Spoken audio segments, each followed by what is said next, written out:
এই কীর্তনগুলির রস আমি পেতাম না যদি দ্বিজেন দে মহাশয় না শেখাতেন।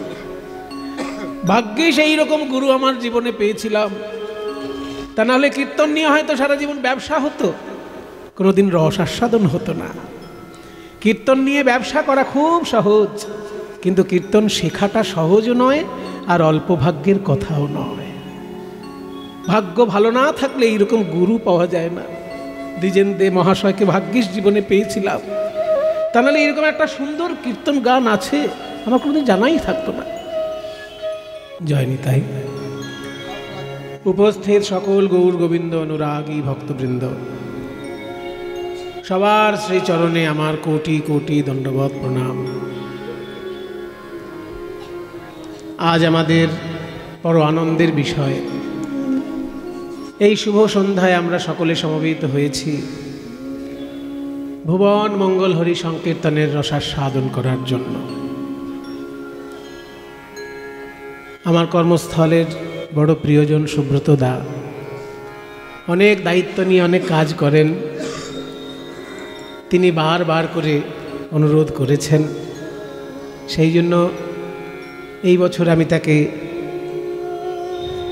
বলেছি সুযোগ যদি পাই নিশ্চয়ই আপনার ওখানে কীর্তন পরিবেশন করব। তবে প্রচারটা এত বেশি পরিমাণে করেছেন সেইটা একটুখানি বিড়ম্বনার বিষয় হতেও পারে, কারণ ভগবান আমাকে দিয়ে কীর্তনের সেবাটা করিয়ে নিতে ভালোবাসেন, সেই জন্য আমার শত্রুর কোনো অভাব নেই। পথে ঘাটে চলতে ফিরতে হাজারে হাজারে শত্রু চারিদিকে আমার দিকে তীক্ষ্ণ দৃষ্টিতে তাকিয়ে থাকে, এবং ঈর্ষায় কাতর বহু মানুষ আমাকে অপছন্দও করেন। সেই জন্য এত বেশি প্রচার করে ফেললে পরে তারা আমার আরও গভীর আরও বড় শত্রুতে পরিণত হতে পারে। সেই জন্য দাদার কাছে বা সকলের কাছেই আমার অনুরোধ, যারা আমাকে ভালোবাসেন নিশ্চয়ই আমাকে ভালোবেসে ডাকবেন, কিন্তু বেশি প্রচার করে ফেললে পরে আমার শত্রুর সংখ্যা আরও বাড়বে, এইটুকুই আর কি বিড়ম্বনার বিষয়, আর কিছু না। তবুও কি জানেন, যারা বেশি ভালোবাসে তাদের সংখ্যাটাই বেশি। সেই জন্যই আমি খুব গর্ব করে অহংকার করে ভগবানের নাম প্রাণ ভরে গাইতে পারি যে পৃথিবীতে মন্দ লোকের থেকে ভালো লোকের সংখ্যাটা বেশি। এখনও পৃথিবীতে মন্দ লোকের থেকে ভালো লোকের সংখ্যাটা বেশি বলেই সূর্য পূর্ব দিকে উঠছে আর বাতাসের মধ্যে অক্সিজেন পাওয়া যাচ্ছে। যদি এই ভালো লোকের সংখ্যাটা বেশি না হতো তাহলে হয়তো আমরা সকলেই যতটুকু শান্তিতে আছি এই শান্তিতে থাকতে পারতাম না। যে শ্লোকটি দিয়ে আমি আজকে শুরু করলাম আমার বক্তব্য, এই শ্লোকটি আমি অনেকদিন বলিনি, অনেকদিন কেন মানে 20-15 বছরের মধ্যে বোধহয় এই শ্লোকটি আলোচনা করা হয়নি। আমি আজকে একটু শ্লোকটি আলোচনা করতে চাইছি, কারণ শ্লোকটি আমার তো নয়, শ্লোকটির রচনা করেছেন স্বয়ং চৈতন্য মহাপ্রভু। আপনারা সবাই মহাপ্রভুকে ভালোবাসেন, কারণ মহাপ্রভুর প্রিয় সম্পদ এই কীর্তন গান। সেই কীর্তন গানকে ভালোবেসে আপনারা কত জায়গায় ছুটে যান, এখানেও ছুটে এসেছেন। মহাপ্রভুকে মনে প্রাণে ভালোবাসেন, কীর্তনকে ভালোবাসেন সেই কারণেই, কারণ কীর্তনের পিতা হচ্ছেন চৈতন্য মহাপ্রভু, কীর্তনের সৃষ্টিকর্তা চৈতন্য মহাপ্রভু। যদিও তার আগেও কীর্তন ছিল, কিন্তু কীর্তন এত পরিপূর্ণ রূপে ছিল না, এত রকমভাবে বিচিত্র রসাস্বাদনের কীর্তন ছিল না। মহাপ্রভু আসাতে কীর্তন যেন একদম তার শিখরে পৌঁছেছে, তার সমৃদ্ধির শিখরে পৌঁছেছে। যদি চৈতন্য মহাপ্রভু বাংলায় না আসতেন তাহলে কীর্তনের এত উচ্চ মান আমরা হয়তো কোনো দিন পেতাম না। ভক্তিগীতি সারা পৃথিবীতেই আছে, কোন দেশ নেই যেখানে ভক্তিগীতি নেই? সব দেশেই সব ধর্মের ভক্তিগীতি আছে, কিন্তু কীর্তনের স্থান আর এমনি ওর কোনো সাধারণ কোনো ভক্তিগীতির স্থান আকাশ পাতাল হয়ে যায়। তার কারণ অনেকগুলো কারণ আছে। কীর্তনের মধ্যে রসশাস্ত্রের বিশ্লেষণ আছে। অন্য ভক্তিগীতি গাইতে গেলে আপনাকে অত রসশাস্ত্র নিয়ে ভাবতে হয় না, ভগবানকে ভালোবাসেন একটা গান গেয়ে দিলেন, রসশাস্ত্রের বিচার দরকার নেই। প্রভুজি তুমি চন্দন হাম পানি, এটা গাইলেই সবার মন নেচে উঠবে। কিন্তু রসশাস্ত্রের বিশ্লেষণ ওখানে কোনো কাজে আসে না। ওখানে ভগবান চন্দন, আমি হলাম জল, তিনি চন্দন আমি জল, তার মাখামাখিতে সুগন্ধ ছড়াচ্ছে, এইটাই একটা কথা দাঁড়াচ্ছে। কিন্তু রসশাস্ত্রের বিশ্লেষণ দাঁড়ালো না। মধুর রস, বাৎসল্য রস, সখ্য রস, মধুর রসে বিরহ কেমন, মিলন কেমন, বিরহ কত রকমের, ওসবের কোনো মাথা ব্যথা ওখানে দরকার নেই। কিন্তু কীর্তন গাইতে গেলে আপনাকে জানতে হবে যে পূর্বরাগ কাকে বলে, পূর্বরাগ কেন উদয় হয়, পূর্বরাগ হলে তার কি কি রূপ ফুটে ওঠে সেই নায়ক বা নায়িকার মধ্যে। এই সমস্ত কিছু না জেনে আপনি যদি কীর্তন গান করেন, হবে ভগবানের নাম গান হবে, কিন্তু রসাস্বাদন হবে না। এই রসের পরিপূর্ণতা কীর্তন গানে সম্ভব হয়েছে, সমৃদ্ধি লাভ করেছে একমাত্র প্রেমের ঠাকুর গৌর সুন্দরের জন্য। আর গৌরাঙ্গ মহাপ্রভু আমাদের জন্য বিরাট বড় সংস্কৃতি রক্ষা করে গেছেন, কিন্তু রচনাবলী রক্ষা করে যেতে পারেননি। রবীন্দ্রনাথ যেমন বিরাট বড় রচনাবলী রেখে গেছেন, বিশাল রচনাবলী রবীন্দ্রনাথের। স্বামী বিবেকানন্দের রচনাও খুব একটা কম নয়, যদিও তার ভাষণটা রচনার থেকে পরিমাণে বেশি। বিবেকানন্দের রচনা যতটা, তার থেকে বেশি পরিমাণে তার বক্তব্য, ভাষণ, সেগুলো বই আকারে এখন পাওয়া যায়। কিন্তু রবীন্দ্রনাথের রচনা বাংলা ইংরেজি সব মিলিয়ে যদি দেখেন, বিরাট ভাণ্ডার। চৈতন্য মহাপ্রভুর কিন্তু রচনাবলীর ভাণ্ডার নেই। কয়েকটা মাত্র সংস্কৃত শ্লোক পাওয়া যায়, যেগুলো চৈতন্য মহাপ্রভুর রচনা বলেই ইতিহাস স্বীকার করেছে। কারণ সেই রচনাগুলো যিনি সংরক্ষণ করেছেন তিনি মহাপ্রভুর খুব প্রিয়জন, তার নাম রূপ গোস্বামী। রূপ গোস্বামীর একটা নেশা ছিল সুন্দর সুন্দর কবিতাকে এক জায়গায় গুছিয়ে রেখে দেওয়া, সুন্দর সুন্দর কবিতা। সেই মহাপ্রভুর জন্মের 300-400 বছর আগের কবিতাও পাওয়া যায় তার রচনায়। হ্যাঁ, মহাপ্রভুর জন্মের আগে থেকে 300-400 বছর আগের যেসব কবিতা, সেগুলোও তিনি সংরক্ষণ করেছেন। আর মহাপ্রভুর লেখা 8টি শ্লোক, সেটাও সংরক্ষণ করেছেন। সেই বইটার নাম হচ্ছে পদ্মাবলী, যে গ্রন্থের মধ্যে রূপ গোস্বামী এই সুন্দর সুন্দর কবিতাগুলোকে এক জায়গায় সংকলন করেছেন। কৃষ্ণদাস কবিরাজ আবার সেই পদ্মাবলী গ্রন্থ থেকে 8খানা শ্লোকই চৈতন্য চরিতামৃতের মধ্যে রেফারেন্স হিসেবে ব্যবহার করেছেন। তাই সাধারণ মানুষ যদি মহাপ্রভুর রচনাবলী পড়তে চায়, পদ্মাবলী গ্রন্থ তারা খুব একটা খুঁজে পাবে না, কারণ খুব বেশি পাওয়া যায় না, কখনো কখনো 2-4টে বেরোয়, বিক্রি হয়ে যায়। কিন্তু ঘরে ঘরে যেটা পাওয়া যাবে চৈতন্য চরিতামৃত। চৈতন্য চরিতামৃতের একদম শেষ অধ্যায়ে এই 8টি শ্লোক সযত্নে রক্ষা করেছেন কৃষ্ণদাস কবিরাজ গোস্বামী, এবং তার বাংলায় ভাবানুবাদ করে দিয়েছেন। এটা আরও মজার ব্যাপার, সংস্কৃত শ্লোকটার ভাবানুবাদ করে দিয়েছেন কৃষ্ণদাস কবিরাজ বাংলায়। সেই 8খানা শ্লোকের মধ্যে একটা শ্লোক আজকে আমি আপনাদের কাছে বললাম। আরেকবার বলি শ্লোকটা। না ধনং না জনং না সুন্দরিং কবিতাং বা জগদীশ কাময়ে মম জন্মনি জন্মনীশ্বরে ভবতাদ ভক্তিরহেতু কে ত্বয়ি ন ধনং ন জনং ন সুন্দরিং কবিতাং বা জগদীশ কাময়ে মম জন্মনি জন্মনীশ্বরে ভবতাদ ভক্তিরহেতু কে ত্বয়ি ভবতাদ ভক্তিরহেতু কে ত্বয়ি ভবতাদ ভক্তিরহেতু কে ত্বয়ি ভবতাদ ভক্তিরহেতু কে ত্বয়ি ভবতাদ ভক্তিরহেতু কে ত্বয়ি মম জন্মনি জন্মনীশ্বরে ভবতাদ ভক্তিরহেতু কে ত্বয়ি ভবতাদ ভক্তিরহেতু কে ত্বয়ি ভবতাদ ভক্তিরহেতু কে ত্বয়ি। আপনারা শুনলেন, এবার বাড়িতে গিয়ে চৈতন্য চরিতামৃত খুলে মুখস্থ করে নেবেন। এইটা আপনাদের বাড়ির কাজ দেওয়া থাকলো। পরের আসরে যদি দেখা হয় আমাকে শুনিয়ে দেবেন মুখস্থ। তা নাহলে শুধু আসেন আর একটা পালা ঝালাপালা শুনে বাড়িতে চলে যান, এগুলো চলবে না। বাড়ির কাজ দেওয়া থাকলো এটা আপনাদেরকে, কারণ আমি তো বীরভূম ছেড়ে এখনই পালাচ্ছি না, যখন মনে হবে পালাবো, কিন্তু যতক্ষণ না পালাচ্ছি আপনাদেরকে আমি পড়া ধরবো। একটা পড়া ধরে দিলাম, একটা পড়া দিয়ে দিলাম আপনাদেরকে। মহাপ্রভুর লেখা শ্লোক, কাজেই আপনারা মুখস্থ করতে বাধ্য।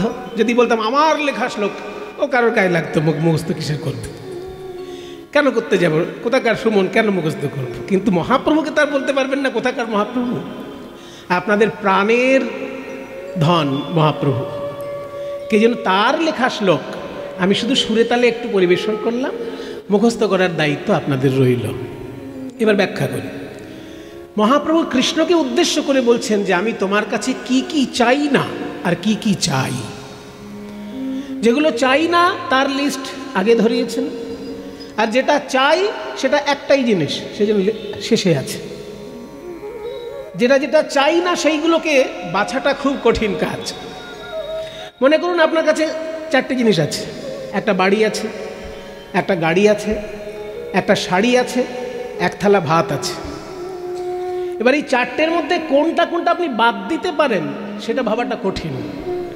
আপনি যদি প্রচণ্ড লোভী লোক হন তাহলে বলবেন যে আমার ভাতও চাই না, শাড়িও চাই না, বাড়িটা যেন থাকে, 2 বছর পরে বাড়ির দাম ডবল হয়ে যাবে, বিক্রি করে দেবো।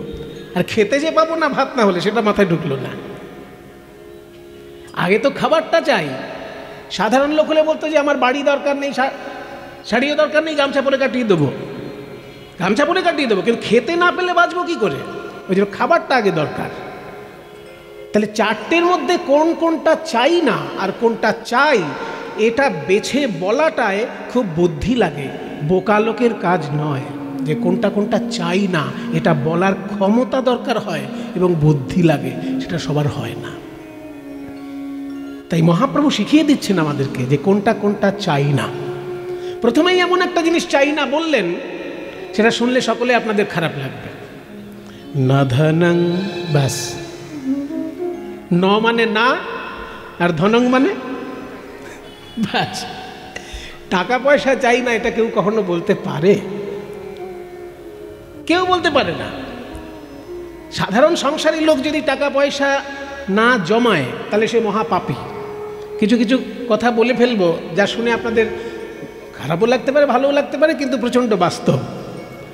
সংসারী লোক যদি পয়সা না জমায় সে পাপ করছে, আর সন্ন্যাসী লোক যদি পয়সা জমায় তাহলে সে পাপ করছে।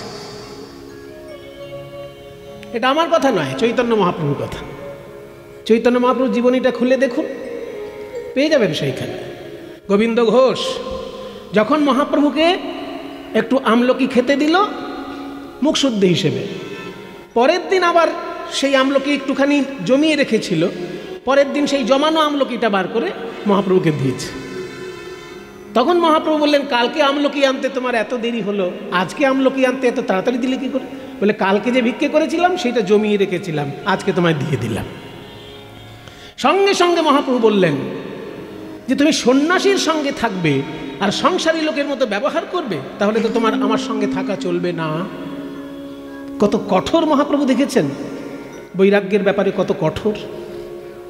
এরকম কঠোর কজনকে পাবেন? বলছেন তুমি আমার সঙ্গে যখন থাকবে সন্ন্যাসীর নিয়ম মেনে চলতে হবে, তোমাকেও আমার সঙ্গে থাকবে, অথচ তুমি সংসারী লোকের মতো ব্যবহার করবে, সেটা হবে না। সন্ন্যাসীর নাহি হয় সঞ্চয়ে অধিকার, অতএব আমি তোমায় করিলাম নির্ধার। তোমাকে আমি আজ থেকে ত্যাগ করলাম, কারণ সন্ন্যাসীর কখনো সঞ্চয়ে অধিকার নেই। এটা মহাপ্রভু একদম পরিষ্কার বলে দিয়েছেন। কাজেই কোনো সন্ন্যাসী যদি সঞ্চয় করেন তিনি দয়া করে আমাকে ক্ষমা করবেন। আমি মহাপ্রভুর জীবনীতে যেটা পেয়েছি সেটা তো বলতে বাধ্য, কারণ তার কথাগুলো বলার জন্যই আমাকে ডেকে এনেছেন সবাই।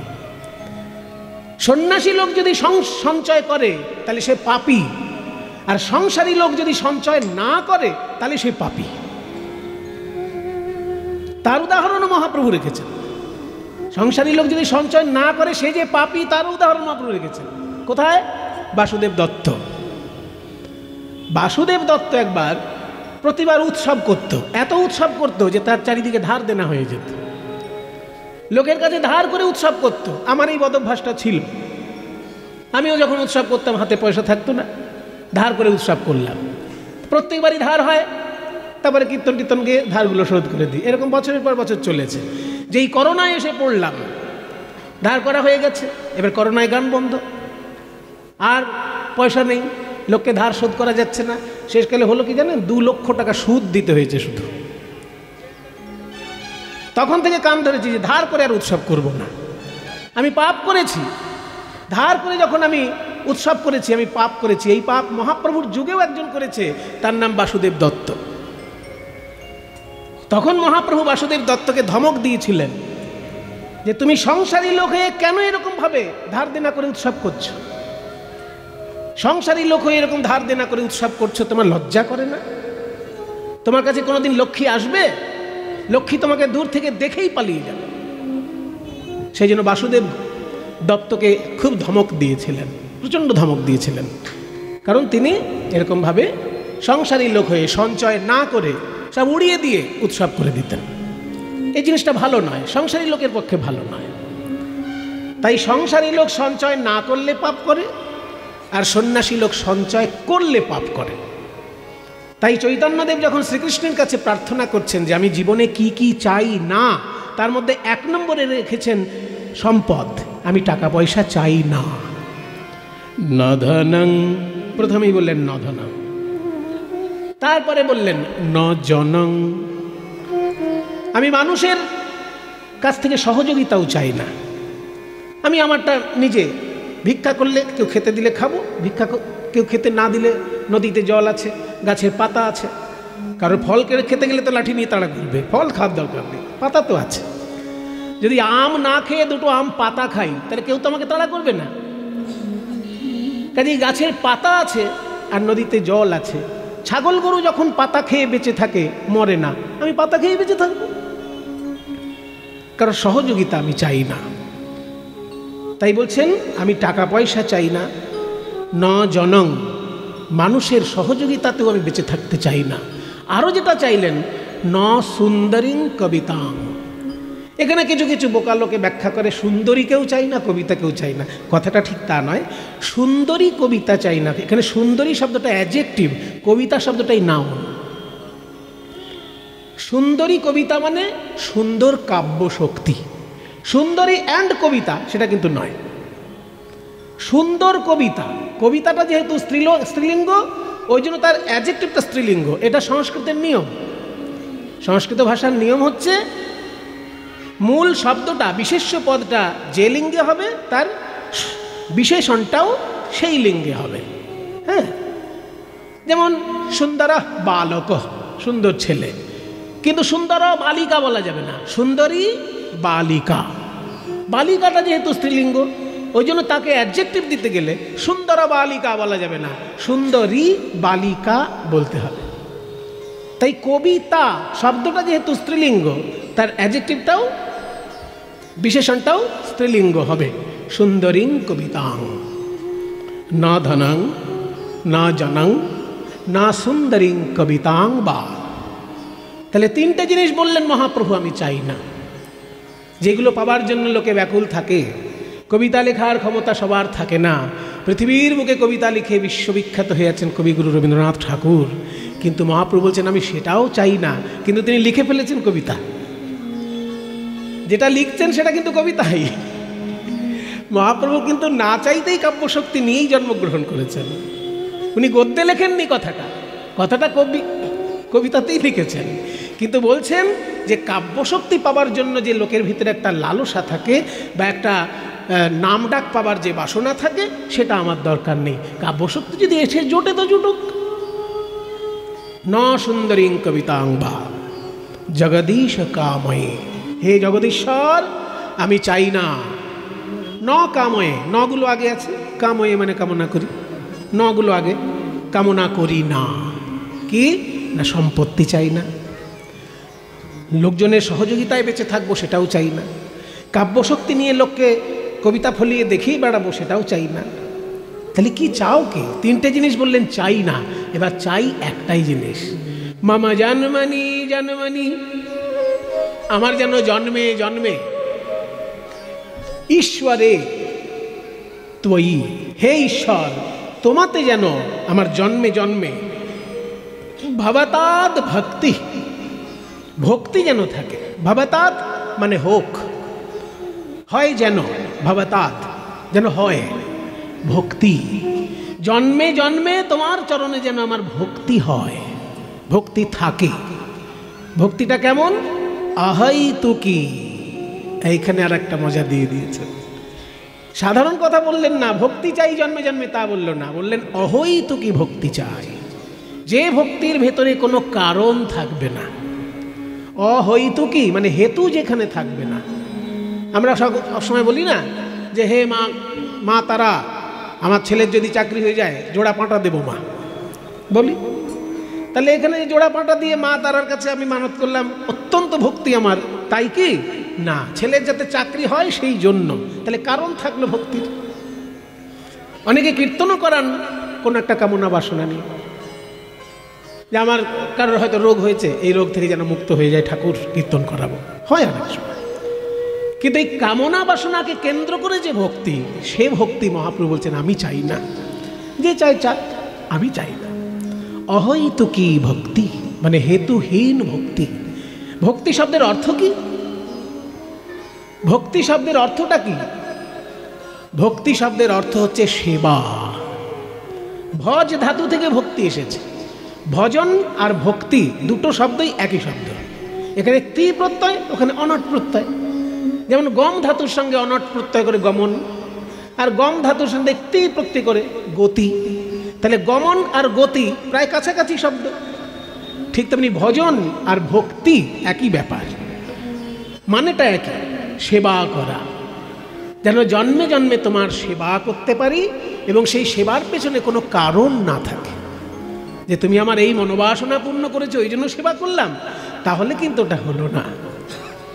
মম জনমনি জনমনি ঈশ্বরে, মম জনমনি জনমনি ঈশ্বরে, মম জনমনি জনমনি ঈশ্বরে, মম জনমনি জনমনি ঈশ্বরে।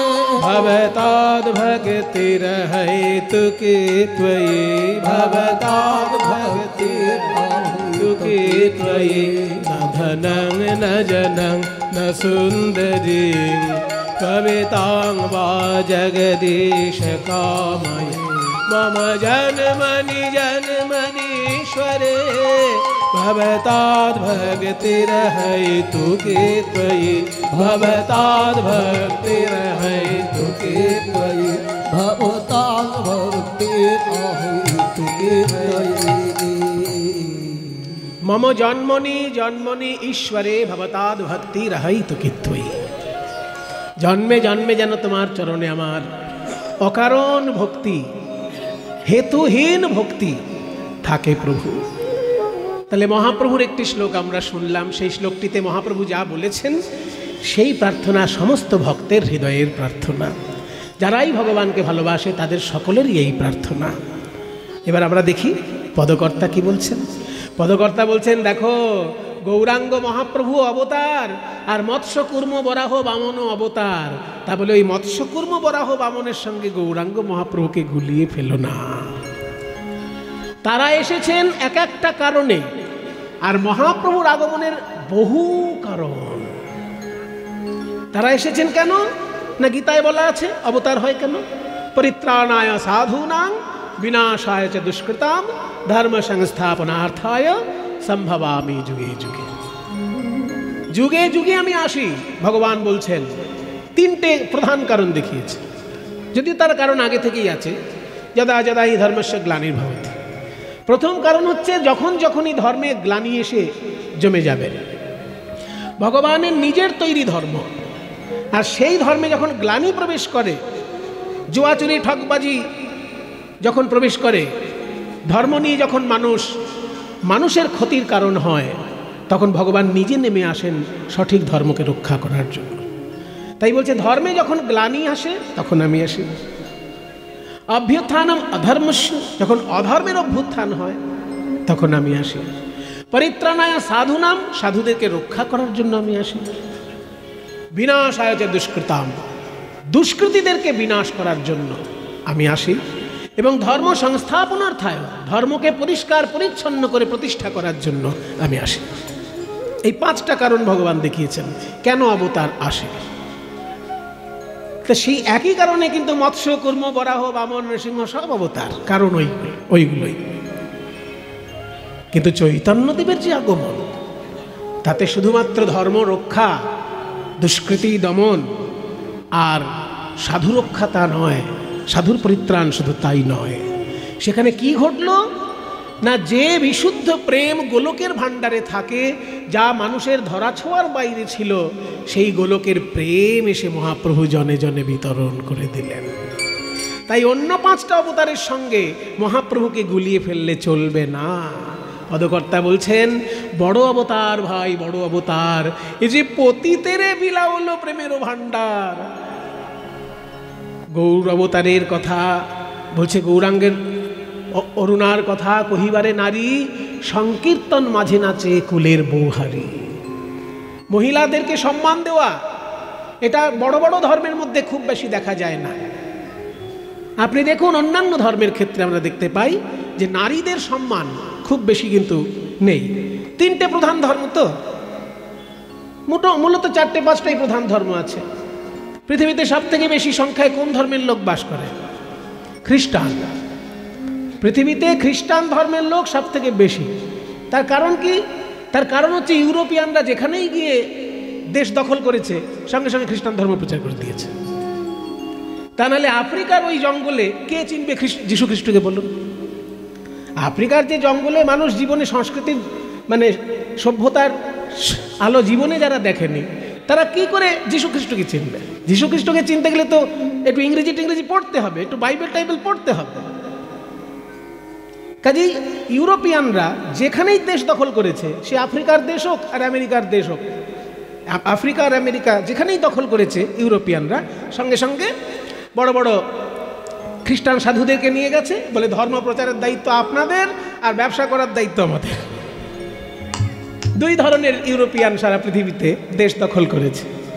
যেখানেই তারা গেছে দেশ দখল করতে, একটা করে চার্চ বানিয়েছে আর ধর্ম দিয়ে মানুষগুলোকে তাদের যে পূর্বপুরুষের প্রাচীন ধর্ম ছিল সব ভুলিয়ে টুলিয়ে দিয়ে খ্রিস্টান ধর্ম প্রচার সারা পৃথিবীতে। ওই জন্য সারা পৃথিবীতে খ্রিস্টান ধর্মের সংখ্যা সব থেকে বেশি। এর কারণ ইউরোপিয়ানদের দখলদারি। তারপরেই সংখ্যায় যারা বেশি আছে সেটা হচ্ছে মুসলমান ধর্ম। তাদেরও ব্যাপারটা প্রায় কাছাকাছি। তারা যেখানেই দেশ দখল করেছে সেইখানেই ধর্মান্তরিত করেছে লক্ষ লক্ষ মানুষকে। কাজে খ্রিস্টানরা যেভাবে পৃথিবীতে ধর্ম ছড়িয়েছে, ইসলাম ধর্মের রাজারাও ঠিক একইভাবে পৃথিবীতে ধর্ম ছড়িয়েছে। বৌদ্ধ ধর্ম প্রায় তাই।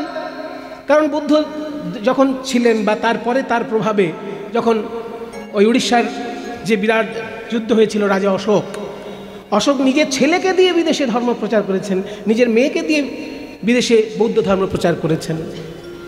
কাজেই রাজারা যেখানে যেখানে পেরেছে ধর্ম প্রচার করেছে, তার প্রধান 3টে ধর্মই রাজাদের দ্বারা প্রচারিত।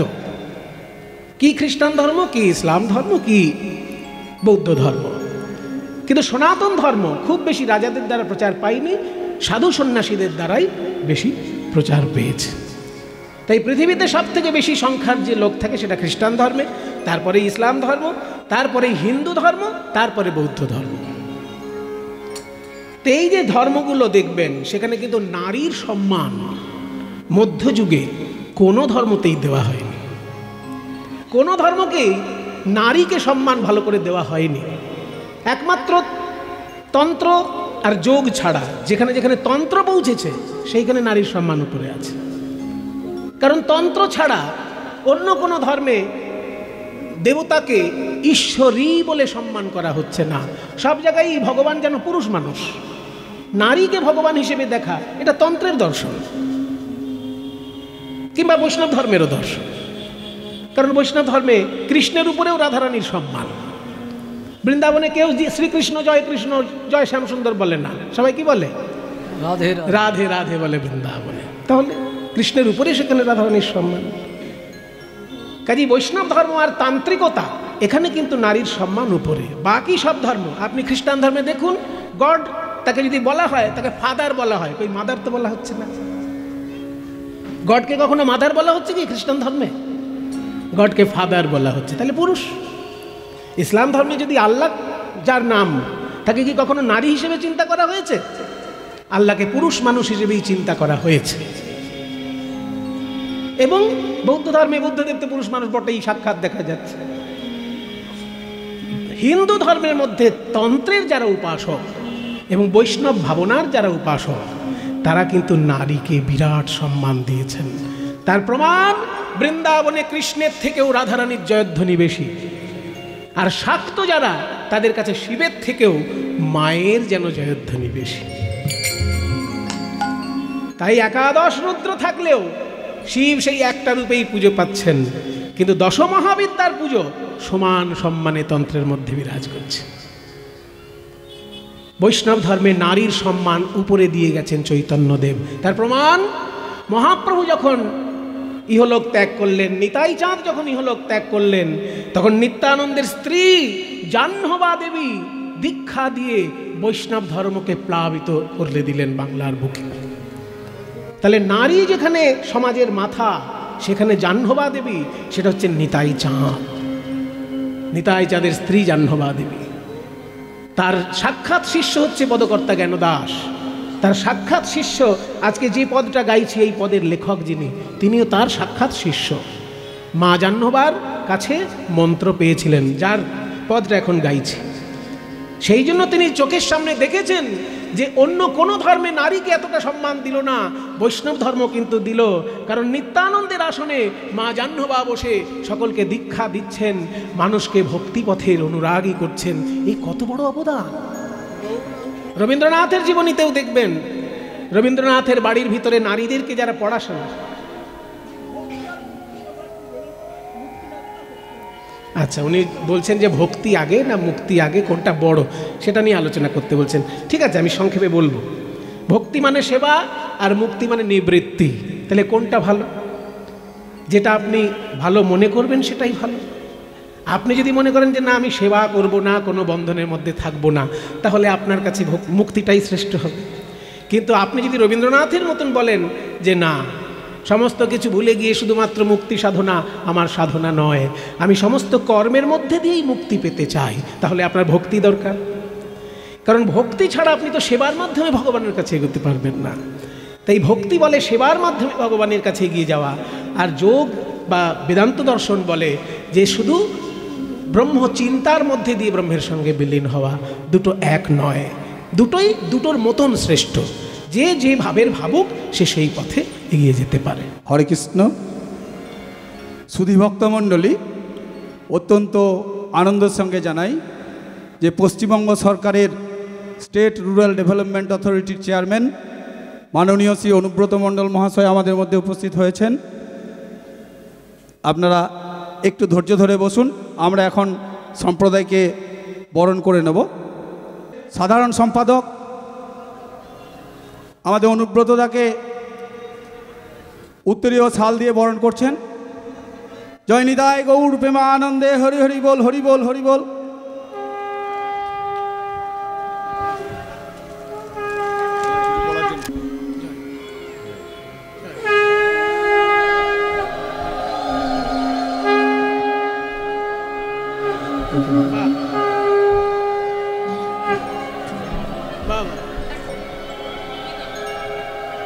সংস্কারগুলো দাদারা কি সুন্দর শিখেছেন দেখুন।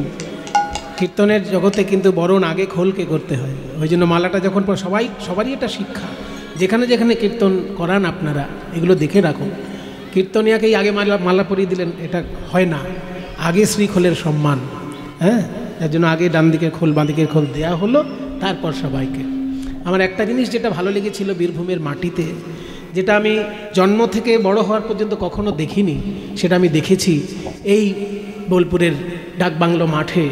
সেটা হচ্ছে যে আমি ছোটোবেলায় ডক্টর মহানামব্রত ব্রহ্মচারীর একটা নগর কীর্তনে গিয়েছিলাম।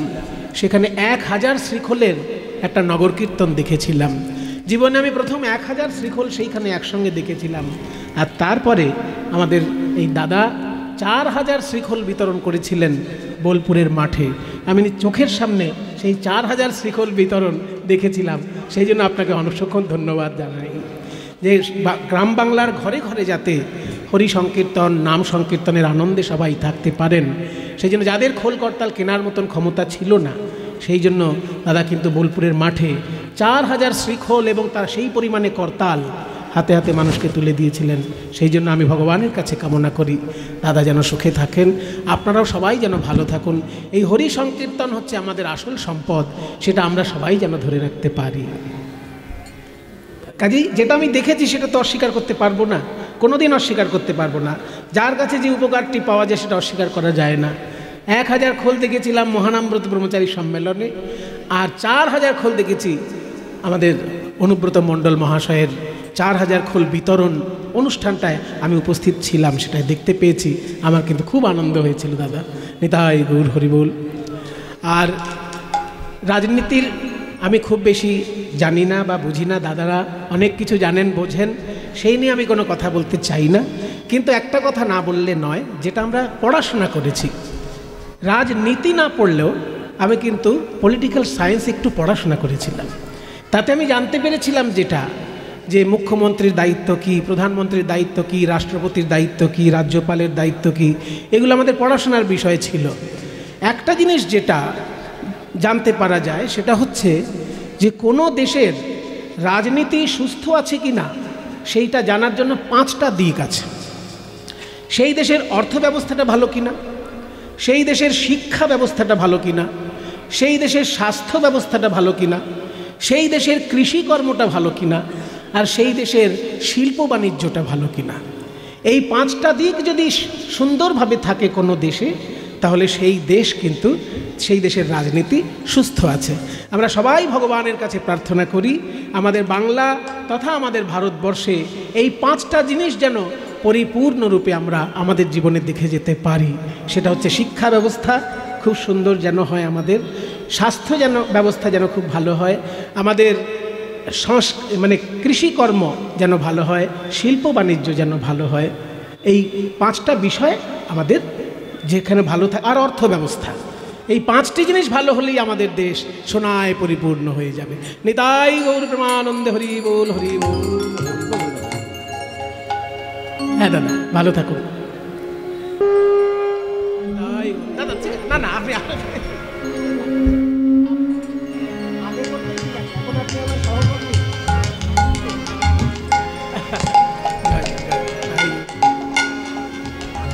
সুব্রতদা যেন ভালো থাকে, এই কমিটির সমস্ত সদস্যবৃন্দ যেন ভালো থাকেন, কারণ এত বছর ধরে আপনারা যেভাবে অনুষ্ঠানটি পরিচালনা করছেন অত্যন্ত কঠিন কাজ। আমার একটা জিনিস যেটা খুব ভালো লাগলো, যে আমি বেশ কয়েক বছর আপনাদের কাছে কীর্তন শোনাতে পারিনি, কিন্তু যেরকম আগ্রহ আপনাদের আগেও দেখেছিলাম ঠিক সেই রকম আগ্রহ কিন্তু এবছরেও দেখলাম, এটাই আমার খুব ভালো লাগছে। নিতাই গৌর প্রেমানন্দে হরিবোল। তাই বলি গৌরাঙ্গ করুণার কথা কহিবারে নারী, গৌরাঙ্গ করুণার কথা কহিবারে নারী।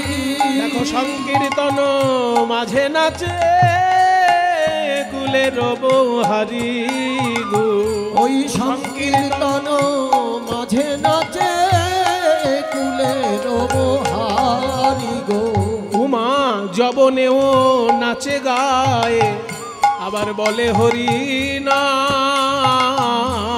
যবনেও নাচে গায়, যবনেও নাচে গায় বলে হরি না, বলে জয় ঠাকুর হরিদাস, জয় ঠাকুর হরিদাস। নাম মহিমা কইলেন প্রকাশ, জয় ঠাকুর হরিদাস। নাম মহিমা কইল প্রকাশ, জয় ঠাকুর হরিদাস। নাম মহিমা কইলেন প্রকাশ, যার হৃদয়ে চৈতন্য বিলাস। নাম মহিমা কইলেন প্রকাশ, হৃদয়ে চৈতন্য বিলাস। মহিমা কইল প্রকাশ, হৃদয়ে চৈতন্য বিলাস। মহিমা কইল প্রকাশ, হৃদয়ে চৈতন্য বিলাস। মহিমা কইল প্রকাশ, হৃদয়ে চৈতন্য বিলাস। জয় ঠাকুর হরিদাস।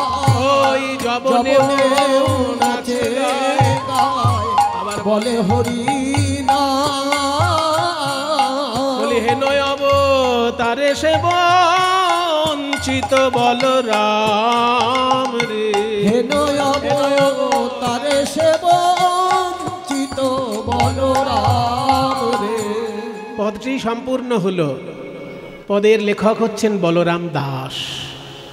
এই যে বলরাম দাস, ইনি সাক্ষাৎ নিত্যানন্দ পত্নী জাহ্নবা মায়ের শিষ্য। সেই জন্য এনারা চোখে যা দেখেছেন সেটাই পদে লিখেছেন, যে নারীর মহিমা এই রকম আগে দেখা যায়নি। চৈতন্যর বৈষ্ণব আন্দোলনে যেটা দেখা গেল, শিক্ষার শুধুমাত্র কক্ষিগত না করে সমস্ত মানুষের মধ্যে ছড়িয়ে দেওয়া, এটাও বৈষ্ণব আন্দোলন। কারণ আগেকার দিনে ধারণা ছিল যে পড়াশোনা জানে সেই কবিতা লিখবে, কিন্তু বৈষ্ণব ভাবনায় কি এলো, যে পড়াশোনা জানে না সেও একটা বৈষ্ণব পদ রচনা করছে। হয়তো শুনতে সাহিত্যিক মূল্য তার খুব বেশি নেই, কিন্তু ভাব তো আছে। কাজেই শিক্ষাকে সর্বস্তরে পৌঁছে দেওয়া, এটাও বৈষ্ণব আন্দোলনের একটা বিরাট বড় ফল। তারপরে রাজা অহংকার ত্যাগ করে ভিক্ষার ঝুলি নিয়ে ঘুরছে, এমনকি মুসলমান যারা, তারাও হরি সংকীর্তনের রসে প্লাবিত। তার সব থেকে বড় উদাহরণ হরিদাস ঠাকুর। আমাদের যুগের সব থেকে বড় উদাহরণ নজরুল ইসলাম।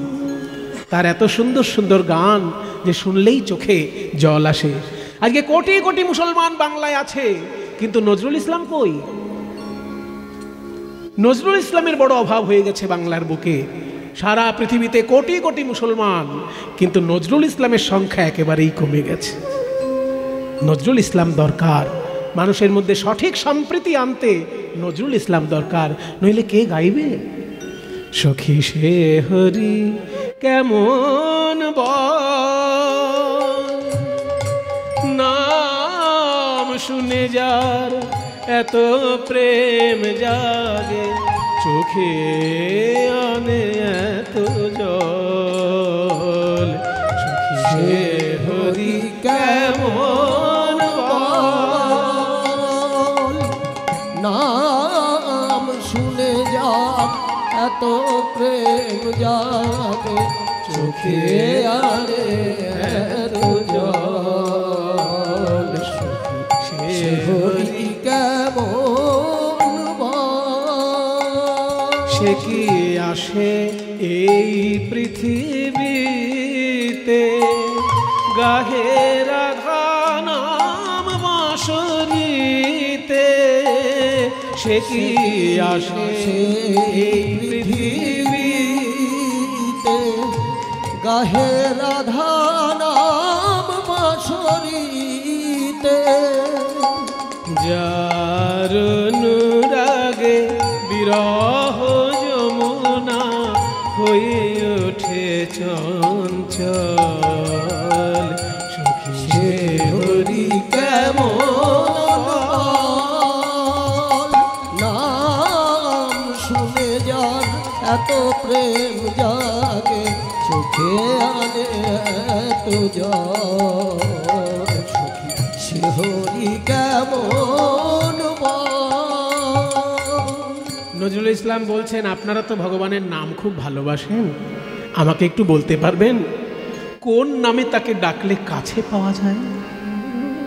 তারে কি নামে ডাকিলে আসে, কোন রূপ কোন গুণ পাইলে সে রাধা সম ভালোবাসে। তারে কি নামে ডাকিলে আসে। সারে মামা মামা মামা গরে, রে পামা পরে পামা গরে, রে নিধনি পদ প গম রে মগরে, রে রে রে মামা মা বাবা পানি নে নে সা নে সা, পানি নে নে নে নে পসা সা, পানি পসা পানি পসা, পানি সর রে নে দ প ম সা, নে দ প নি নি দ প ম দা দ प म ग प प म ग रे म म ग रे ग रे स रे स नि सा। কি নামে ডাকিলে আসে, কোন রূপ কোন গুণ পাইলে সে রাধা সম ভালোবাসে। সখী শুনেছি সে নাকি কালো, জালে কেমন সে এত আলো। সখী শুনেছি সে নাকি কালো,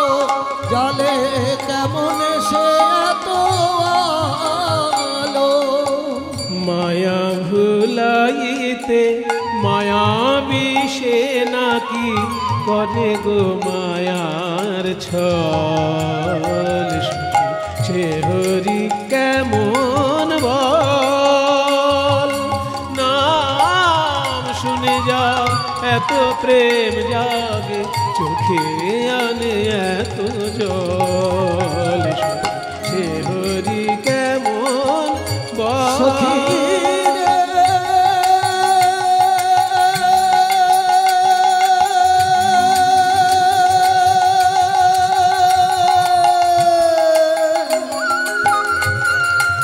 সখী রে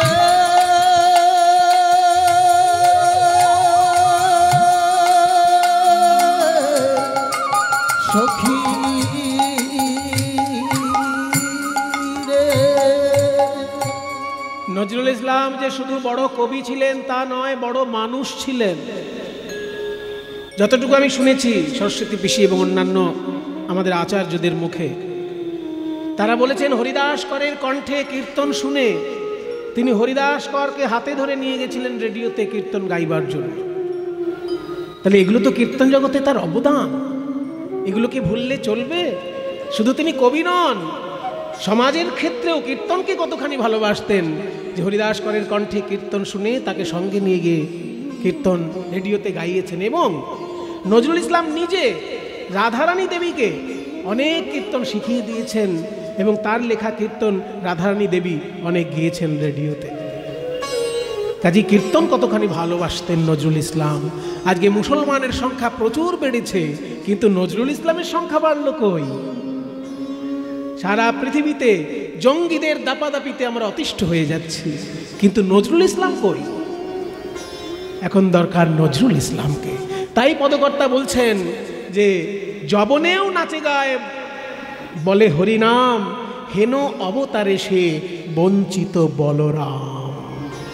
হেন অবতারে সে বঞ্চিত বলরাম রে, হেন অবতারে সে বঞ্চিত বলো রাম রে, হেন অবতারে সে বঞ্চিত বলো রাম রে, হেন অবতারে সে বঞ্চিত বলো বলরাম রে, হেন অবতারে।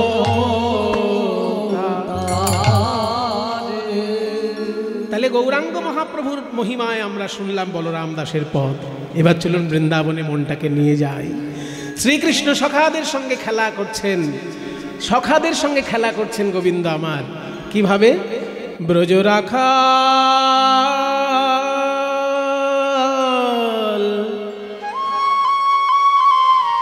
একটা অপ্রচলিত সুরে দাসপাড়ি তালের গান গাইছে।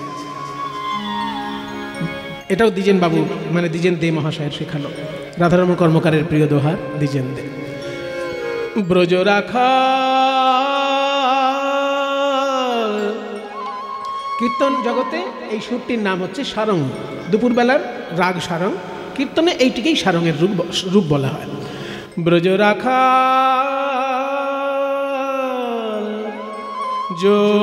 যমুনার তীরে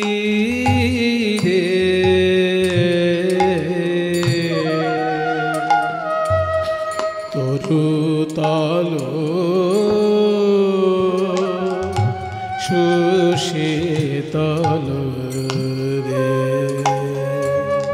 ব্রজ রাখা যমুনার তীরে হরি বল। তরুতল সুশীতল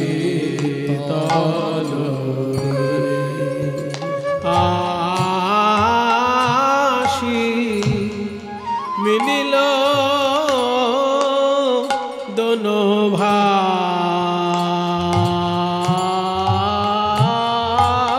রে, সবে বলে ভালো ভালো, আজ কি খেলা খেলিবে বলো।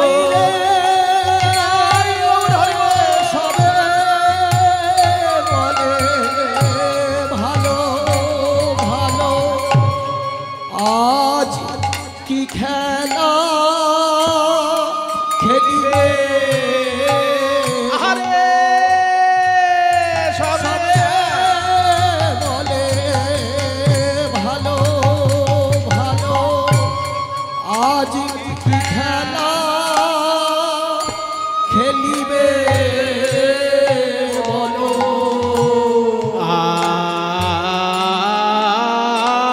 আজি খেলিব ইহ ঠাই রে এ যে পরম রমণীয় স্থান এ যে পরম রমণীয় আহা স্থান বলি শ্রী যমুনার তীরে যে পরম রমণীয় স্থান শ্রী যমুনার তীরে যে আমাদের রামকানায়ের বিহার ভূমি ওই শ্রী যমুনার তীরে আমাদের রামকানায়ের বিহার ভূমি ওই শ্রী যমুনার তীরে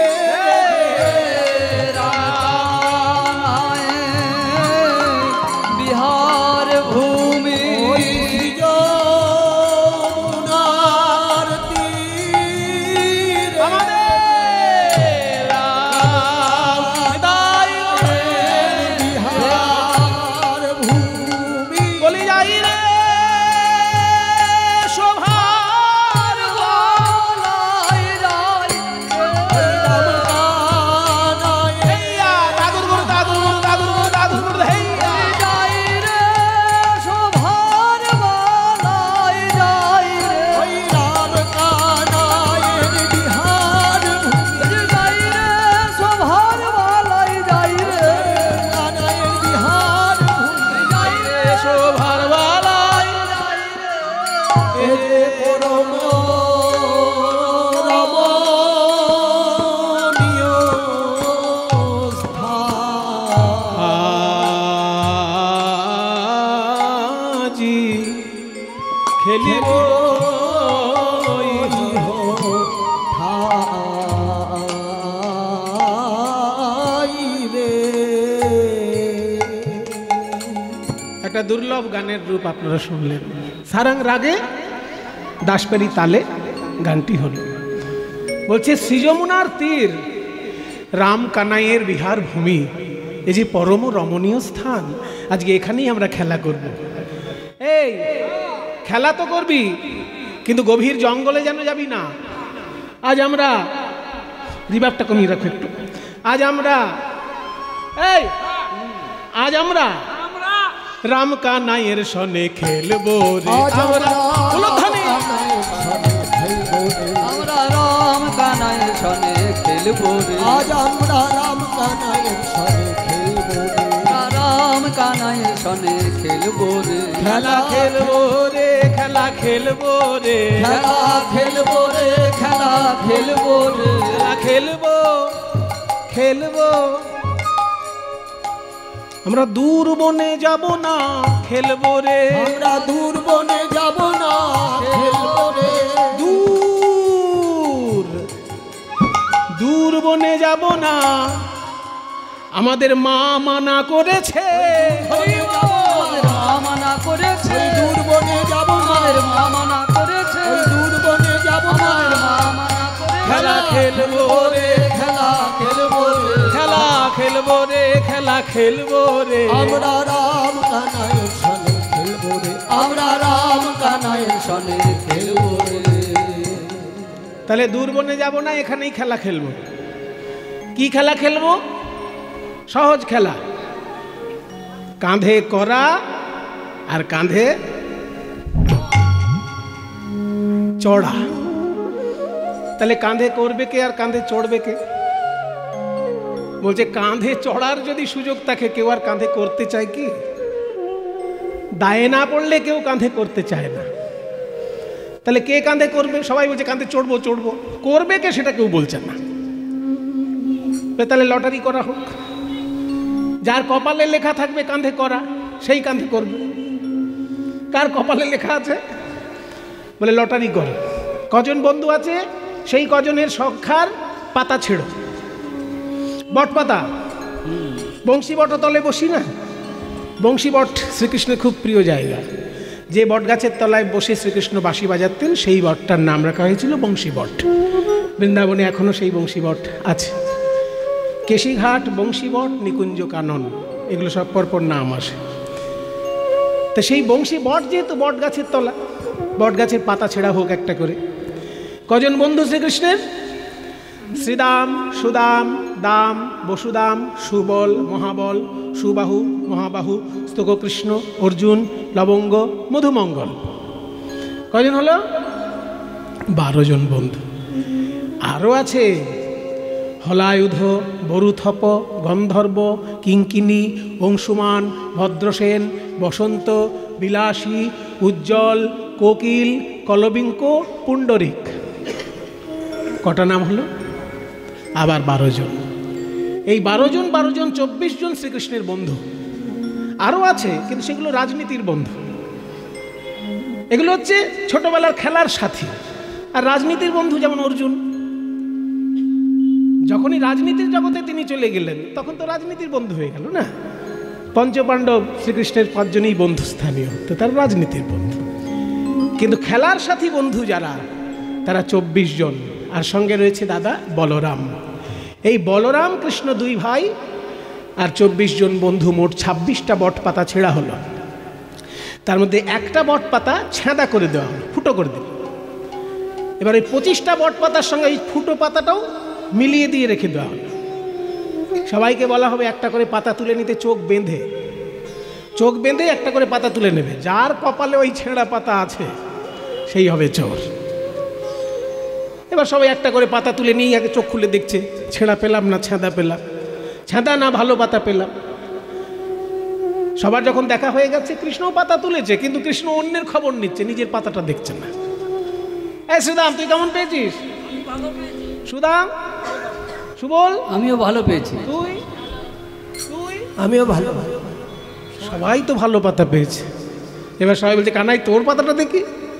কৃষ্ণ তো নিজের পাতা এখনো দেখেনি। কৃষ্ণ বলছে আমার পাতাটা আগে আমিই দেখিনি, এখনো তো দেখিনি। কপালে কি আছে কে জানে, আমার কপালে তো কখনো ভালো থাকে না।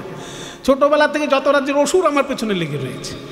ওই পুতনা, অঘাসুর, বকাসুর, শকটাসুর, বৃন্দাবনে আর কি কোনো ছেলে নেই? সব আমার পেছনে। দেখি আমার কপাল। যেই দেখেছে, এ বাবা এ কি? চোর চোর কানাই চোর চোর চোর চোর চোর। এই তো পেয়েছি, কানাই যখন চোর তাহলে কানাই সবাইকে কাঁধে করবে। সেটা বলছে ভালো ভালো, তোদের কাঁধে চাপার ইচ্ছা হচ্ছে কাঁধে চাপবি, একদম চোর বলবি না। চোরকে চোর বলবো না তো কি? চোরকে চোর বলা? আমি যখন ছানা মাখন চুরি করি আমি একা খাই, তোরাও তো খাস। চুরি করার খাবার যে খাবে সেও চোর, তা আমার কাঁধে চাপ। শ্রীকৃষ্ণ শ্রীদাম সুদামকে কাঁধে নিয়ে চলেছেন। সুদামারে লইয়া কানাই ছুটিতে লাগিল, সুদামারে লইয়া কানাই ছুটিতে লাগিল, সুদামারে লইয়া কানাই ছুটিতে লাগিল, ওই সুদামারে লইয়া কানাই ছুটিতে লাগিল। বট তলে আসি উপনীত হলো, আর পপ্প আম্র বৃক্ষ তলে উপনীত হলো। দাঁড়া রে দাঁড়া রে, দাঁড়া রে দাঁড়া রে, ওরে আমার জীবন কানাই দাঁড়া রে দাঁড়া রে আমার জীবন কানাই দাঁড়া রে দাঁড়া। কেমন পাকা পাকা, কেমন পাকা পাকা ফল ধরেছে দাঁড়া রে দাঁড়া রে, পাকা পাকা ফল ধরেছে দাঁড়া রে দাঁড়া। কেমন পাকা পাকা ফল ধরেছে দাঁড়া রে দাঁড়া ওই পক্ক আম্র বৃক্ষ তলে আসিয়া দাঁড়ালো, পক্ক আম্র বৃক্ষ তলে আসিয়া দাঁড়ালো। এ কানাই দাঁড়া, তাড়াহুড়ো করিস না, এটা পাকা আম, এই মাথার সামনে ঝুলছে, দাঁড়া পেড়ে নি। সুদামা যেই পাকা ফলটি পেড়েছে, ওই পাকা ফল পাকা আমটি পেয়ে সুদামা ভাবছে আমি আগে খাবো না কানাইকে আগে দেব, আমি পেয়েছি যখন আমারই খাওয়া উচিত। কিন্তু আমরা তো বৃন্দাবনের রাখাল, ভাই কানাইকে না দিয়ে তো আমাদের ভালো লাগে না খেতে, তাই আমি ছাড়িয়ে কানাইয়ের মুখে ধরি, কানাই খাক, তারপর বেঁচে থাকলে আমি খাবো। নেরে কানাই, এই পাকা ফল বৃন্দাবনে ফলেছে, বড় সুস্বাদু এই পাকা আম, তুই খা রে কানাই খা। আমাকে কাঁধে বইছিস বলে তোর পরিশ্রম হচ্ছে, ক্ষুধা পেয়েছে, তা বলে যেন পুরো আমটা আবার খেয়ে নিস না। তুই মা যশোদার কোলে বসে এত খাস। পদকর্তারা কি লিখেছেন কৃষ্ণের খাওয়া সম্পর্কে? পদকর্তারা লিখে দিয়েছেন পরিষ্কার, দণ্ডে শতবার খায় নাহি তার লেখা, নবনী লোভিত গোপাল পাছে আই সে একা। এক দণ্ডে নাকি শতবার খায়। সব বনে সে কাণ্ড বাবা, কিছু মনে করবেন না। ভগবান খায় না সারা পৃথিবীর লোক বলে, আর আমাদের মনে ঋষিগণ বলেন যে ভগবান খান, তাকে খাওয়াতে পারলে তবে তিনি খান, আমার আপনার হাতে খাবেন না। ওই শবরীর মতো যে খাওয়ানোর জন্য ভালোবাসার ডালি সাজিয়ে বসে আছে, তার কাছে ভগবান খাবে।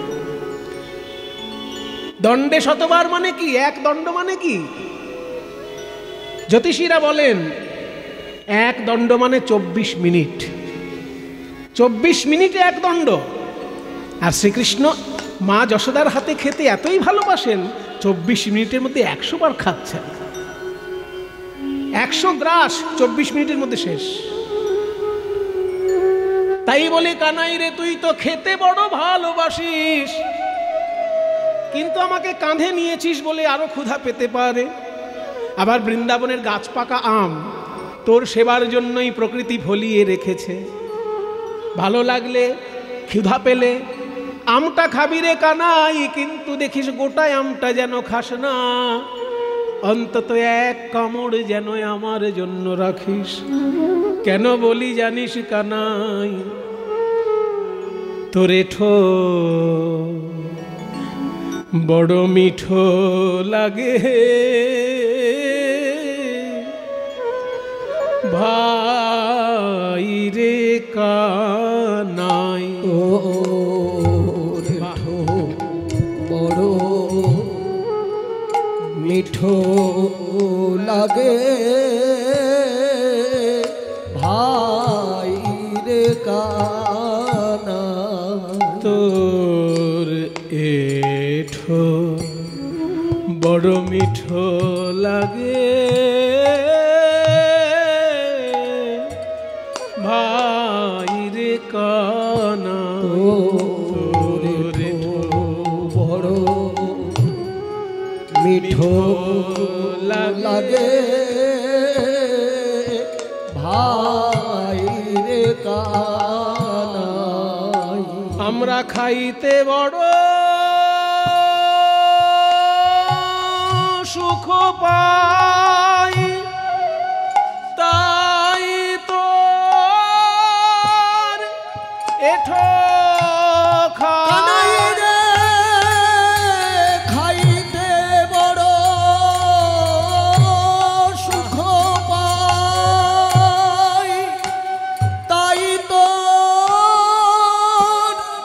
এঠো খাই। খেতে খেতে তোর মুখ হতে আমাদেরকে দিতে হলো ভাই, তোর মুখ হতে দিতে হলো ভাই।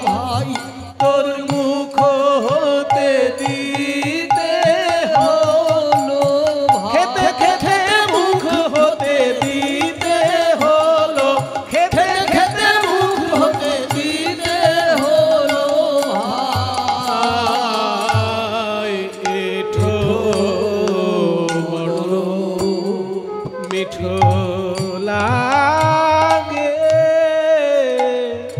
ভাই রে কানা।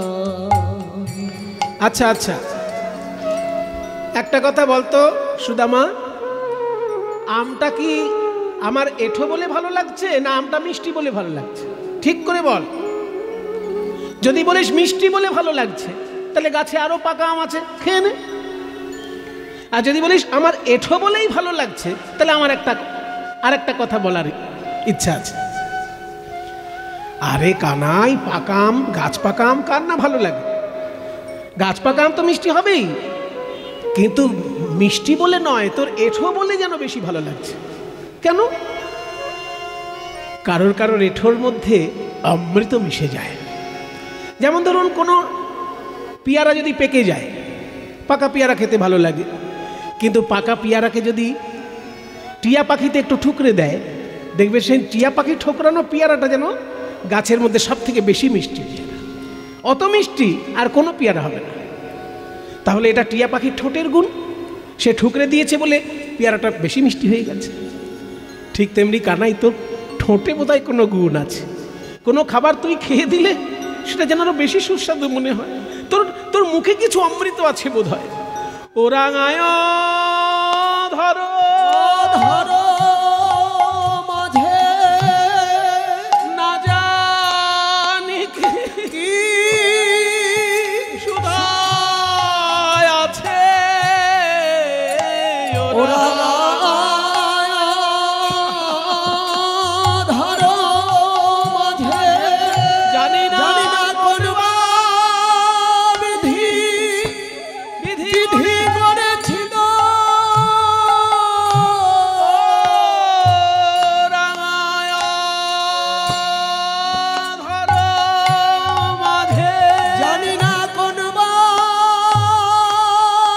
বিধি বিধি করেছিল ভাই কানাই রে তোর বদন খানি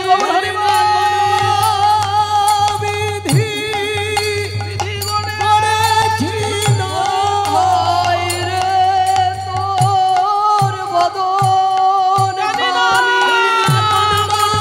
বিধি করেছিল তোর বদন খানি বিধি করেছিল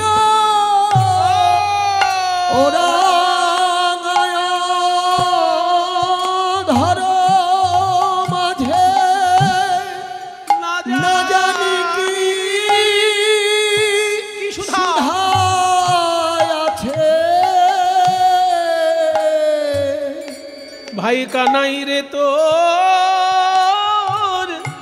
চাঁদ মুখের বলি হারি যাই, তোর চাঁদ মুখের বলি হারি যায় কানাই রে তোর চাঁদ মুখের বলি বলি হারি যায় যাই। এঠো বড় মিঠো লাগে ভাই রে কানা। আচ্ছা আচ্ছা, বুঝতে পেরেছি। তাহলে আমটা মিষ্টি বলে ভালো লাগছে না, আমার এঁঠো বলেই বেশি ভালো লাগছে। তাহলে আমার এঁঠো বলেই যদি আমটা বেশি ভালো লাগে, আমার এঁঠোটা এমনি এমনি কেন দেব? ভালো জিনিস পেতে গেলে তো ভালো মূল্য দিতে হবে, বলো। পিতলের প্রদীপ, সোনার প্রদীপ দুটোই এক, দেখতে এক, কিন্তু সোনার দাম আর পিতলের দাম আকাশ পাতাল ছোঁয়া। ভালো জিনিস পেতে গেলে তার মূল্য দিতে হবে তো। তা আমার যদি এঁঠো তোর ভালো লাগে, পাকা আমটা তোর ভালো লাগছে না, যখন আমি এঁঠো করে দিচ্ছি বেশি ভালো লাগছে, তাহলে আমাকে কিছু দে, তবে তো আমটা পাবি। কি দিবি? দে। ভাই কানাই রে, আমার অঙ্গে দামি দামি গয়নায় আছে, সোনার আংটি আছে, সোনার বাজুই আছে, সোনার হারে আছে। আমার মা গোষ্ঠে আসার সময় আমায় সাজিয়ে দিয়েছে। তোর যেটা ভালো লাগছে সেটা খুলে নে, যদি সব ভালো লাগে সব খুলে নে, কিন্তু তোর ওই অধরামৃত এই এঠো ফলে আমায় দে রে কানাই। নে নে, সব কিছু নেই, সব নিয়ে নে। এই উপহার না খাইয়া আমার দিকে দাও কানাই রে উপহার নাও খাইয়া আমার দিকে দাও। এ দাসয়ুদ্ধবে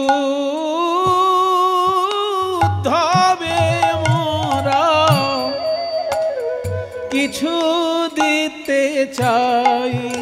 উদ্ধবে মোরা কিছু দিতে চাই। এ দাসয়ুদ্ধবে মোরা কিছু দিতে এ দাসয়ুদ্ধবে মোরা কিছু দিতে এ দাসয়ুদ্ধবে মোরা কিছু দিতে চাই। এঠো বড় বড় মিঠু মিঠো লাগে ভাই রে কানা। ভাগ্যবান পদকর্তায় উদ্ধব দাস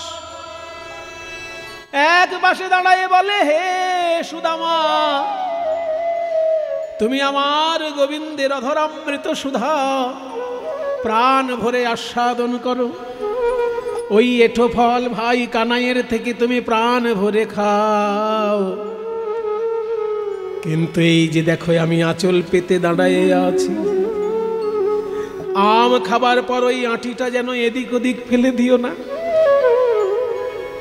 আমার গোবিন্দ আম খাক, শেষ কামড় তুমি খাও, কিন্তু ওই আঁটিটা যেন এদিক ওদিক ফেলে দিও না। এই যে আমি আঁচল পেতে দাঁড়িয়ে আছি, আমি তো সেই সাথে বাহ, বসে আছি, আঁচল পেতে বসে আমি আছি। সেই আশাতে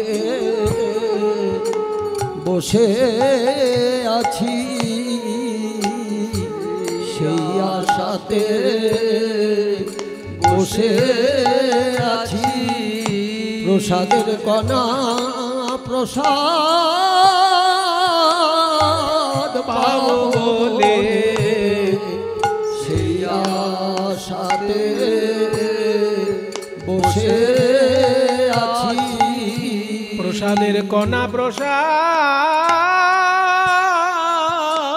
পাবো বলে আমি তো সেই আশাতে বসে আছি। প্রসাদের কণা প্রসাদ পাবো বলে পেলে আমার নর জনম ধন্য হবে। প্রসাদের কণা প্রসাদ পেলে পরে আমার নর ধন্য হবে। প্রসাদের কণা প্রসাদ পেলে পরে আমার নর ধন্য হবে। প্রসাদের কণা প্রসাদ পেলে আমি তো সেই আশাতে বসে আছি।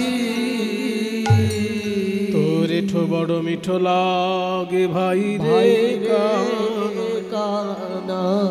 এই কীর্তনগুলির রস আমি পেতাম না যদি দ্বিজেন দে মহাশয় না শেখাতেন।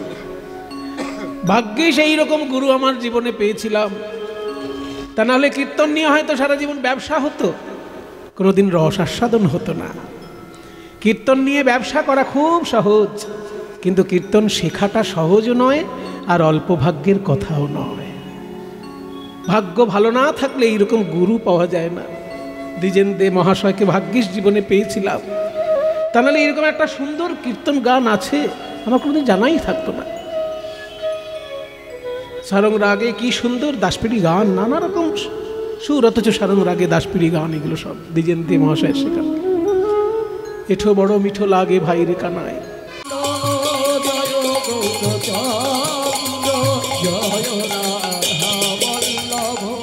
জয় জয় হে নন্দনন্দন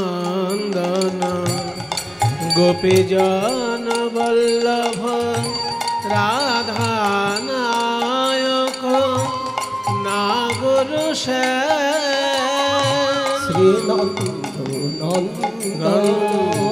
গোপীজন বল্লভ শ্রী রাধা নায়ক নাগর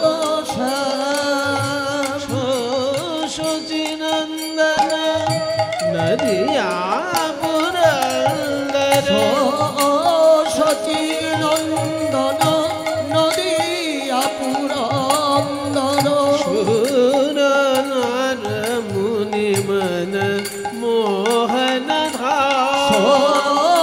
শচীনন্দন নদিয়া পুরন্দর সুর নর মুনি মন মোহন জয় জয় নিত্যানন্দ জয় গৌরচন্দ্র জয় রাধা বল্লভ জয় জয় হে জয় হে জয় হে জয় রাধা বল্লভ জয় জয় হে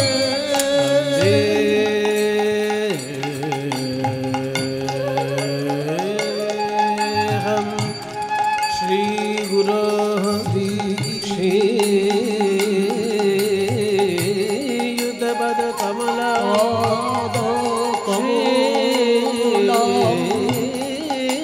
गुरुण वैष्णवांश्च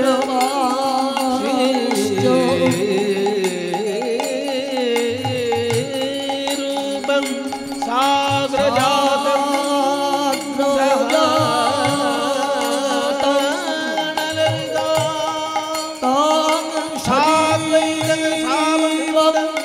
हरिजन सहितं कृष्ण चैतन्य देव कृष्ण पादान सह गणललिता श्री शाखान्विता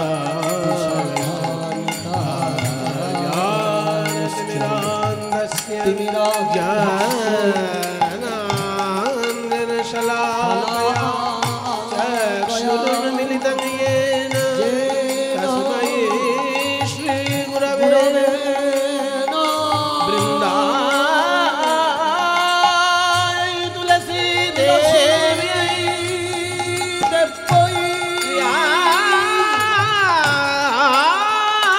प्रियाय केशवस्य विष्णु भक्तिप्रदे सत्यवत्यै नमो नमः शरणागत दीनार्त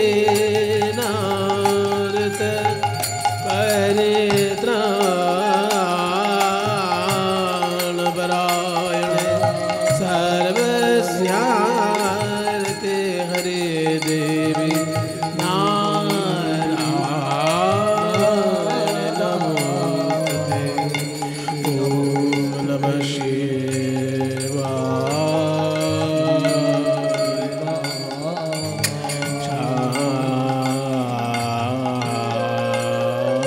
शान्ताय कारणत्रय हेतवे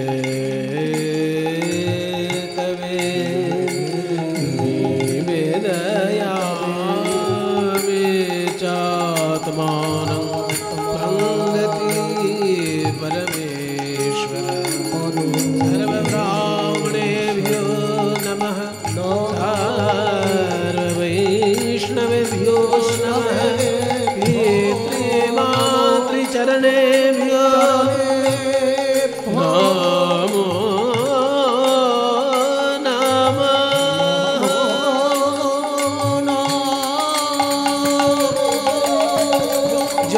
জয় নিত্যানন্দ, জয় গৌরচন্দ্র, জয় রাধা বল্লভ, জয় জয় হে জয় নিত্যানন্দ, জয় গৌরচন্দ্র, জয় রাধা বল্লভ, জয় জয় হে।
জানিতাই জানিতাই জানিতাই জানিতাই জানিতাই, ঠিক আছে।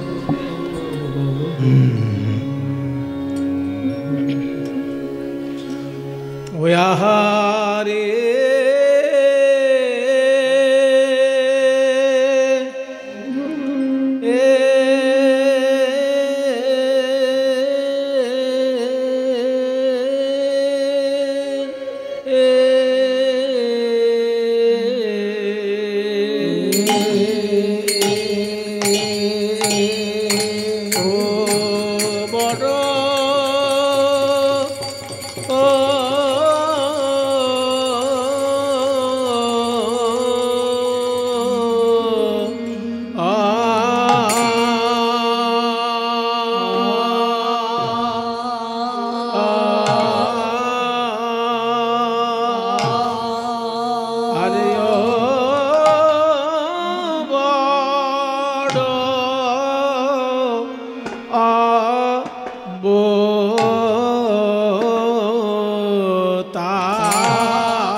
বড় অবতার ভাই বাণ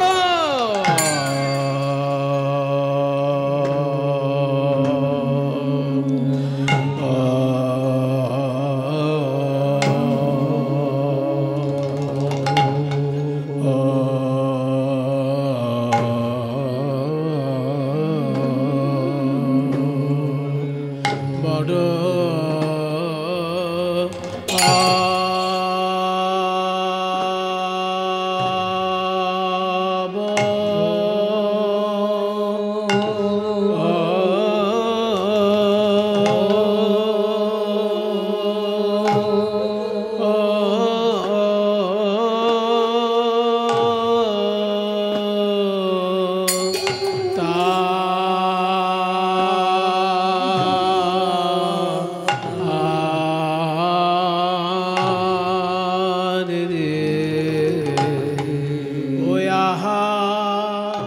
রে আহারে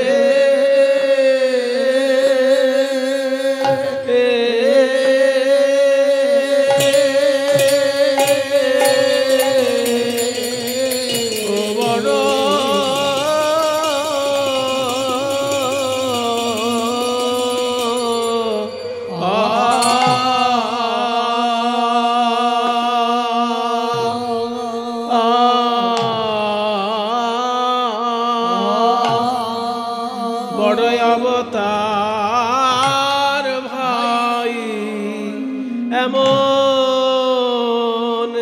হয় নাই আর হবা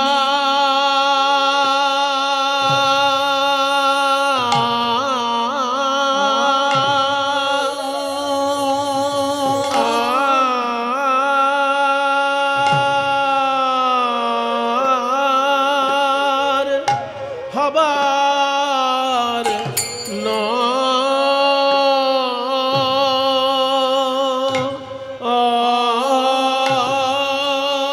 নয় রে এ যে করুণা সিন্ধু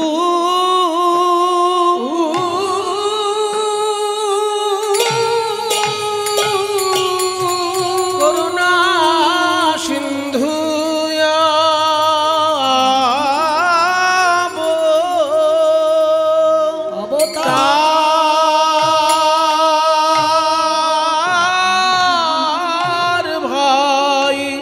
ভাই রে আমার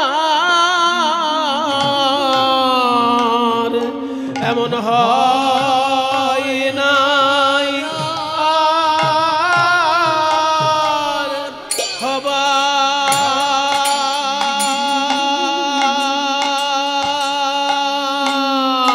নয়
আর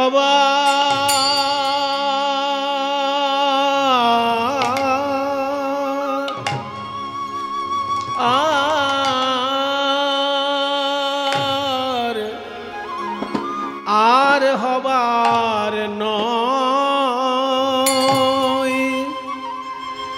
আর হবার নয়। ওই আহারে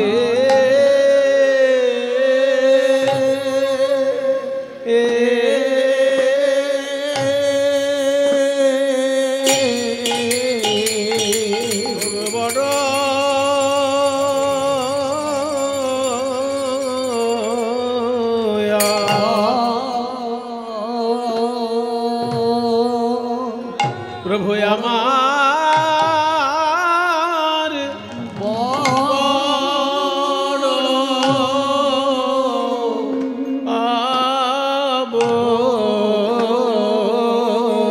অবতার, বড় অবতার ভাই, বড় অবতার। দেখো কেমন পতিতের বিলাওল প্রেমের ভান্ডার, প্রভু আমার পতি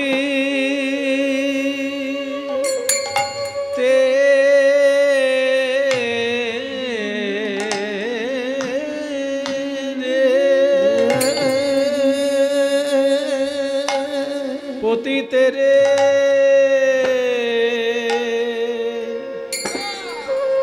বিলাও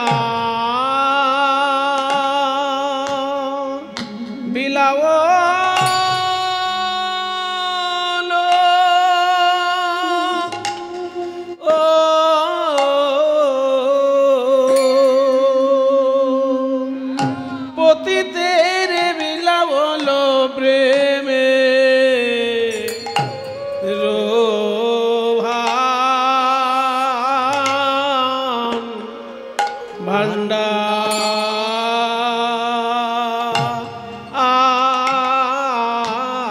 ভান্ডার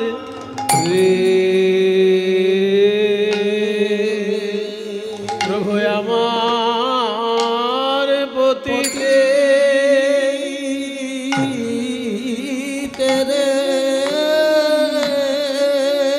যারে তারে বিলালো প্রভু এলায়লো ভগপতি যারে তারে যারে তারে বিলাইলো ব্রহ্মার দুর্লভ প্রেম যারে তারে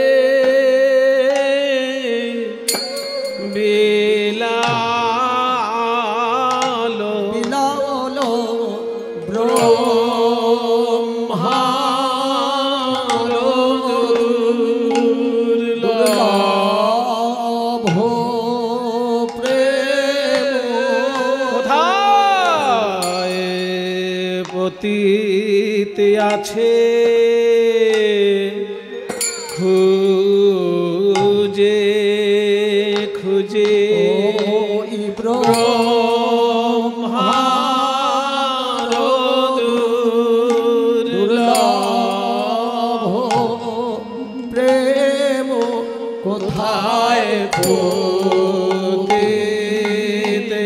আছে খুঁজে খুঁজে ওই ব্রহ্মার দুর্লভ প্রেম। ওরে আয় তোরাকে নিবি বলে ব্রহ্মার লভ প্রেম বলিয়াই তোরাকে নিবি বলে ব্রহ্মার দূর লভ প্রেম বলে আয়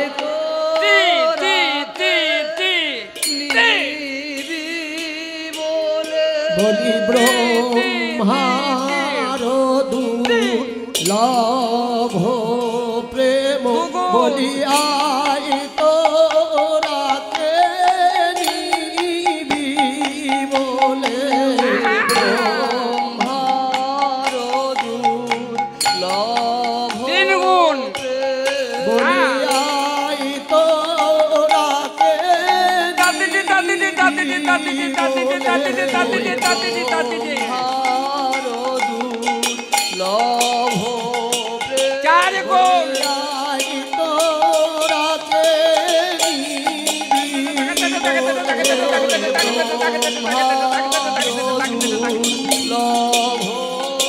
আবার এক গুণ তোরাকে এবার ডেরিয়া ডেরিয়া গুণ লভ বলিয়াই তোরাকে ব্রহ্মার দূর লভ বলিয়াই তোরাকে নিবি বলে ব্রহ্মার দূর লভ বলিয়াই তোরাকে নিবি বলে ব্রহ্মার দূর লভ বলিয়াই তোরাকে নিবি বলে ব্রহ্মার দূর লভ প্রেম বিলাইল দারে দারে আয় তোরাকে নিবি বলে বিলাইল দারে দারে আয় তোরাকে নিবি বলে তাই গৌর হরি হরে আয় তোরাকে নিবি বলে বিলাইল দারে দারে বলিয়াই তোরাকে নিবি বলে বিলাইল দারে দারে বলিয়াই তোরাকে নিবি বলে বিলাইল দারে দারে তোরাকে নিবি বলে মিলাইল দারে দারে তোরাকে নিবি বলে মিলাইল দারে দারে তোরাকে নিবি বলে প্রভু আমার দারে দারে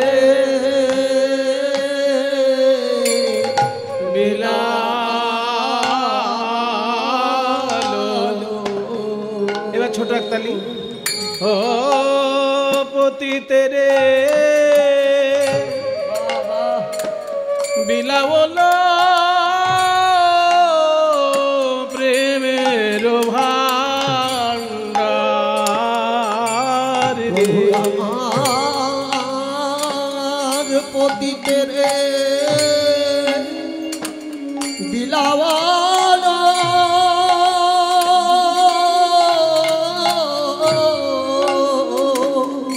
প্রেমের ভান্ডার রে তাই বলি বড় অপরূপ ভাই রে ওই বড় অপরূপ ভাই রে আমার গোরা চাঁদের লীলা রে ওই বড় অপরূপ ভাই রে বড় অপরূপ ভাই রে আমার গোরা চাঁদের লীলা রাজা হইয়া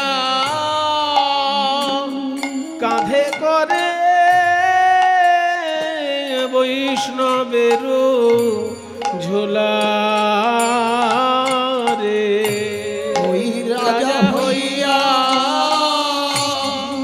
কাঁধে করে বৈষ্ণবের ঝোলা রে। রাজভিমান দূরে যায়, রাজভিমান দূরে যায়। একবার হরি বলে যার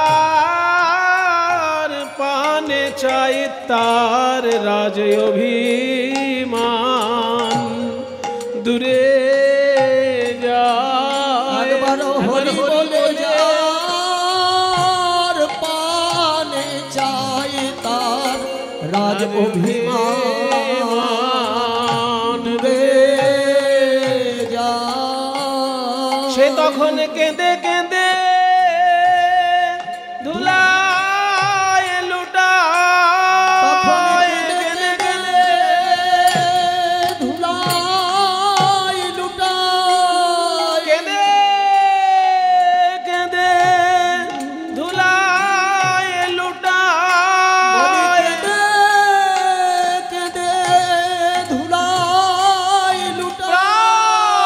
প্রাণ গৌর তোমার হলাম বলে, কেঁদে কেঁদে ধুলাই গৌর তোমার হলাম বলে, কেঁদে ধুলাই প্রাণ গৌর তোমার হলাম বলে, কেঁদে ধুলাই হলাম বলে, প্রাণ গৌর তোমার হলাম বলে, প্রাণ গৌর তোমার হলাম বলে, প্রাণ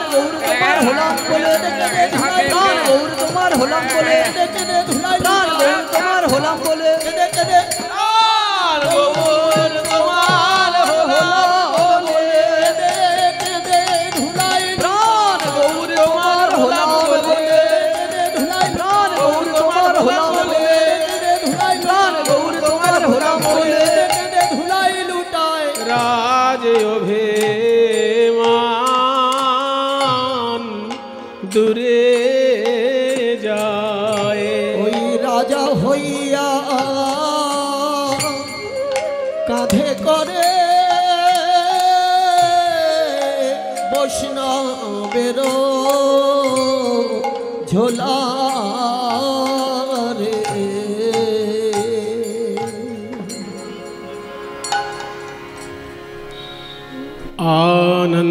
आनन्दलीलामय विग्रहाय हेमाभदिव्यच्छविसुन्दराय तस्मै महाप्रेमरसप्रदाय चैतन्यचन्द्राय नमो नमस्ते। न धनं न जनं न सुन्दरीं कवितां वा जगदीश कामये मम जन्मनि जन्मनीश्वरे भवताद्भक्तिरहैतु की त्वयि न धनं न जनं न सुन्दरीं कवितां वा जगदीश कामये मम जन्मनि जन्मनीश्वरे भवताद्भक्तिरहैतु की त्वयि भवताद्भक्तिरहैतु की त्वयि भवताद्भक्तिरहैतु की त्वयि भवताद्भक्तिरहैतु की त्वयि भवताद्भक्तिरहैतु की त्वयि भवताद्भक्तिरहैतु की त्वयि भवताद्भक्तिरहैतु की त्वयि।